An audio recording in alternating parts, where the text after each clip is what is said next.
juste revenir un petit peu sur la victoire contre l'Allemagne. C'est une victoire évidemment qu'on a beaucoup appréciée, d'autant plus que l'Allemagne était invaincue dans tous ses matchs d'ouverture, dans ses 12 euros précédents. Donc évidemment, c'est une performance qu'il faut apprécier, et puis il faut vite passer maintenant au prochain match contre la Hongrie. C'est un nouveau contexte, c'est un contexte encore à l'extérieur. On a joué à Munich, là on joue à Budapest, à la Puskás Arena, qui sera un stade très chouette puisqu'il sera plein, probablement 60 000 spectateurs. C'est la première fois depuis 1 an et demi que les joueurs vont jouer dans un stade plein. Donc c'est plutôt agréable, mais on va sûrement avoir une équipe extrêmement motivée face à nous. Ils ont fait un bon match contre le Portugal. Alors le score me semble lourd, 3-0, parce qu'ils étaient 0-0 à la 84e minute et ils ont pris 3 buts dans les 5, 6, 7, 8 dernières minutes. Alors on pourrait penser que c'est un problème peut-être physique, peut-être mental, mais si on regarde un petit peu en arrière, ils étaient invaincus depuis 11 matchs avant d'avoir été battus par le Portugal. Et surtout, ils avaient battu dans les matchs de barrage, ils avaient battu la Bulgarie 3-1, ils avaient battu l'Islande 2-1, après avoir été menés 1-0 jusqu'à la 88e minute. Et ils ont réussi à marquer 2 buts dans les 3, 4, 5 dernières minutes. Donc ça veut dire aussi qu'ils ont de la ressource. Ils ont perdu là contre le Portugal à la fin, mais ils avaient gagné contre l'Islande à la fin.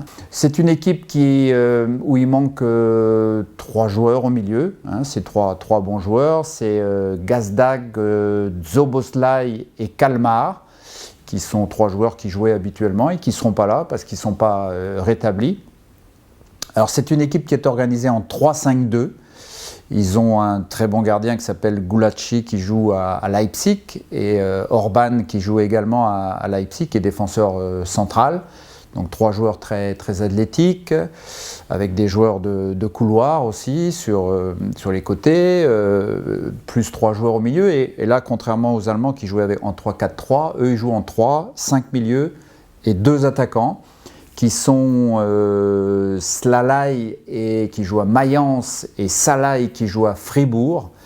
Le Slalai c'est 1m93, c'est un grand gabarit sur lequel ils peuvent s'appuyer pour le jeu long. Il joue à Mayence, il a marqué pas mal de buts. Salai joue à Fribourg, c'est également un joueur qui marque. Voilà, ils ont la possibilité de jouer court, ils savent le faire. Mais ils ont tendance à jouer sur leur attaquant devant, ils misent beaucoup sur l'état d'esprit, sur la cohésion, sur les duels. Ils sont managés par un Italien, Marco Rossi, qui est un ancien défenseur, qui est sélectionneur depuis 3 ans déjà, il a obtenu des bons résultats avec eux. Et avant, il était entraîneur de Budapest, donc il connaît bien la Hongrie, il connaît bien le football magyar.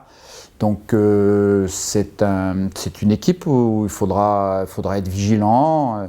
Évidemment que c'est pas de la teneur de l'Allemagne et du Portugal, mais pas d'excès de confiance et surtout jouer libéré, être capable devant un bloc bas de jouer dans les intervalles, de jouer dans les décrochages, d'avoir de la complicité, d'avoir du mouvement, être capable de jouer en une touche, ne pas oublier les frappes de loin pour les faire sortir, enfin tout l'arsenal qu'on peut avoir contre une équipe qui joue en bloc bas et évidemment beaucoup de confiance.